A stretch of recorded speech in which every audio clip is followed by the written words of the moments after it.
আপনারা কি জানেন কিয়ামতের ময়দানে আল্লাহর কাছে বান্দা কোন আমল করলে হিসেব ছাড়া জান্নাতে যাবে? জানেন কেউ? বলতে পারেন কেউ? ভাই, আল্লাহর কাছে হিসেব দিয়ে জান্নাতে যাওয়া কি সহজ কাম না কঠিন কাজ? আরে আল্লাহর কাছে তো অনেক দূরের কথা। আপনি যে প্রতিষ্ঠানে চাকরি করেন তার মালিকের কাছে, উপরস্থ বসের কাছে একেবারে পুঙ্খানুপুঙ্খ করে প্রতিটা পয়সার হিসাব দিয়ে একদম সবকিছুতে পারফেক্টনেস প্রমাণ করা, এটাই তো একটা কঠিন কাজ, দুঃসাধ্য কাজ।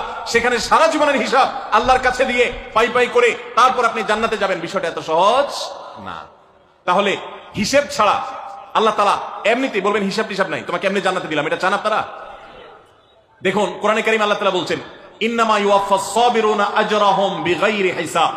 আল্লাহ বিনিময় দেওয়ার ক্ষেত্রে, সওয়াব দেওয়ার ক্ষেত্রে দুনিয়াতে যারা সবরকারী হবে, যারা ধৈর্যশীল হবে, যারা সহিষ্ণু হবে, যারা নিজেকে নিয়ন্ত্রণ করতে পারবে, এই সবরকারীদেরকে আল্লাহ তাআলা হিসেব ছাড়া দিবেন, তাদেরকে সওয়াব দিবেন হিসেব ছাড়া।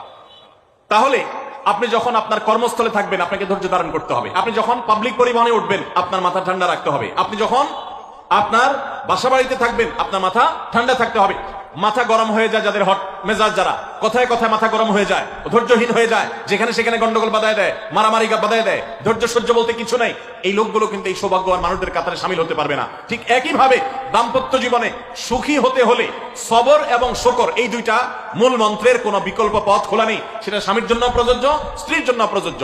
স্বামী হিসাবে আপনি স্ত্রীর অনেক অনিয়মতা দেখতে পাবেন, অনেক কিছু দেখতে পাবেন, আপনার আকাঙ্ক্ষা, আপনার চাহিদা প্রত্যাশার বিপরীত আপনাকে সবর করতে হবে। ভাইরা আমার, আমাদের প্রিয় নবী সাল্লাল্লাহু আলাইহি সাল্লামের দাম্পত্য জীবনে কিন্তু টুনটান সমস্যা হয়েছে। আপনারা মনে করতে পারেন নবী সাল্লাল্লাহু আলাইহি সাল্লামের ঘর, ওনার স্ত্রীগণ সাহাবী, তারা উম্মুল মুমিনিন আমাদের মা, এত মর্যাদাবান মানুষ তারা, তাদের আবার ঝামেলা হয়েছে। ভাই, দাম্পত্য জীবনে টুকটাক সমস্যা তাদেরও হয়েছে। প্রিয় নবী সাল্লাল্লাহু আলাইহি সাল্লাম নিজে একদিন বাসা ছেড়ে মসজিদে নববীতে এসে মন খারাপ করে বসেছিলেন, তিনি বাসায় যাচ্ছেন না, অভিমান করে।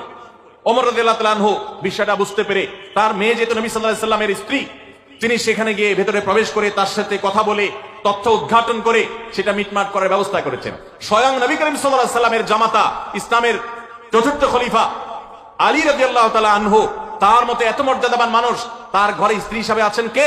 মুহাম্মদ সাল্লাল্লাহু আলাইহি সাল্লামের মেয়ে, জান্নাতে নারীদের সর্দার ফাতিমা রাদিয়াল্লাহু তাআলা আনহা। এত বড় মানুষ তারা, স্বামী স্ত্রী দুইজন, দুই দিককার নেতৃত্বে, একজন যুবকদের নেতৃত্ব দিবে, আরেকজন জান্নাতি যুবতীদের, নারীদের নেতৃত্ব দিবে। এত বড় মর্যাদাবান মানুষ, তাদেরও দাম্পত্য জীবনে কিন্তু টুনটান হয়েছে।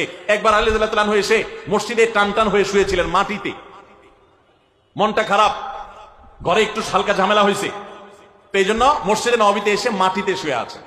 নবী করিম সাল্লাল্লাহু আলাইহি ওয়াসাল্লাম দেখে বুঝতে পেরেছেন, টের পেয়ে গেছেন যে কিছু একটা হয়েছে বাসায়। তখন তিনি জামাইকে ডেকে বললেন, কুমিয়া আবা তুরাব, এ মাটির বাপ, মাটিতে শুয়ে আছেন, এজন্য রসিকতা করে বললেন, এই মাটির বাপ উঠো, দাঁড়াও দেখি কি হয়েছে বলো। ভাইরা আমার, দাম্পত্য জীবনে টুকটাক সমস্যা হবেই হবে। যারা বিয়ে করেন নাই আগে থেকে প্রস্তুত থাকেন, বুকে পিঠে ছালার বস্তা সব বেঁধে রেডি থাকেন।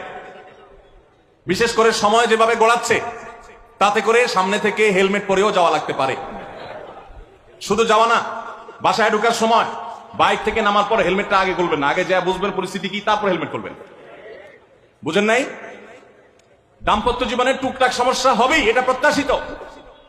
মনে রাখবেন, এই জিনিসটা যদি আপনি আগে থেকে মাথায় রাখেন তাহলে আপনার কষ্ট অনেকখানি দূর হয়ে যাবে। আমরা অনেকে আকাশ থেকে নেমে পড়ি, কি বলে, এত বড় সাহস, এই কথা বলতে পারে কেন? ভাই আশ্চর্য হচ্ছেন কেন? এর চেয়ে বেশি কথা বলতে পারে, মাথা বাড়ি মারছে, আরে ভাই ছুরি মারা নাই যে শকর আদায় করে। বুঝেন নাই কথা? একই কথা বোনদের জন্য প্রযোজ্য। আমার মা বোন যারা শুনছেন তাদেরকে বলছি, আপনার স্বামীর একটা কথা শুনে আপনি আকাশ থেকে নেমে পড়ছেন, আকাশ ভেঙে পড়ছে মাথার উপরে, কি এটা বললো সে, আপনি ডিপ্রেস হয়ে যাচ্ছেন। আরে বোন, ডিপ্রেস হচ্ছেন কেন? এটা কেন? আরো শক্ত কথা আপনাকে বলতে পারে, এটা আপনি মাথায় রাখেন, কারণ দিন শেষে তিনি মানুষ, তার ভুল হতে পারে, একটা সময় তিনি তার ভুল বুঝতে পারেন। দাম্পত্য জীবনে যদি স্বামী স্ত্রী উভয় যদি ধৈর্যশীল না হয়, সবরকারী না হয়, হুটহাট রিয়াকশন করে ফেলে, কখনো দাম্পত্য জীবনে সুখী হওয়া সম্ভব নয়। মনে রাখতে হবে, একসাথে থাকতে গেলে, দুইটা পাতিল একসাথে থাকতে গেলে টুনটান লাগে না? বাধে হয় না?